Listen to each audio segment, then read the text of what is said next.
না না ও টাইম নেই, আমি সাজাইছি করে খদ্দের দেখাচ্ছি। ইউটিউব ফ্যামিলি কেমন আছো সবাই? আশা করছি সবাই ভালো আছো, আমি অনেক ভালো আছি। তো আমরা সবাই মিলে চলে গিয়েছিলাম শিউড়িতে দিয়েছিল ডাঙ্গালপাড়া থেকে। কে ডাঙ্গালপাড়া জানো কমেন্টে জানাবে। তো এখানে আমাদের গায়ে হলুদের দিনকে এখানে আলতা পরা ছিল সবাইকে, তো আমিও পরে নিয়েছিলাম। এটা ছিল আমার গায়ে হলুদের লুক।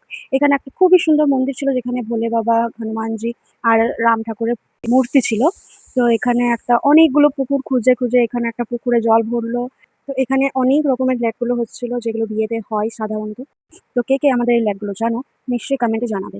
তো এটা হচ্ছে আমার শ্বশুর বাড়ির দিক থেকে, মানে আমার শাশুড়ি মার মামার ছেলের বিয়ে। তো আমাদের মামা, তো এখানে বড় মামার বিয়ে হয়ে গিয়েছিল, তখন আমি ব্লগিং কিছু করতাম না তাই দিতে পারিনি ফুটেজ। এটা হচ্ছে ছোট মামার বিয়ে।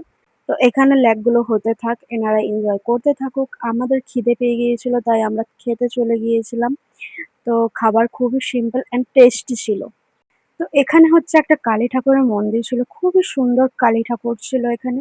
তো তারপর এখানে বরযাত্রীরা বসে গিয়েছে পাশে, জেঠু জেঠিমা আগের সিটে, তারপর এটা দিদা আমার শাশুড়ি মার মা, তারপর এটা বোন আমার শাশুড়ি মায়ের, তারপরে এটা আরেকটা মাসি ছিল এখানে, এই যে বড় মামি, তারপরে এখানে আরো বিউটিফুল বিউটিফুল লেডিজরা, তারপরে গার্লস আছে এখানে, তারপরে এখানে আরো মাসি দিদা অনেকজন ছিল।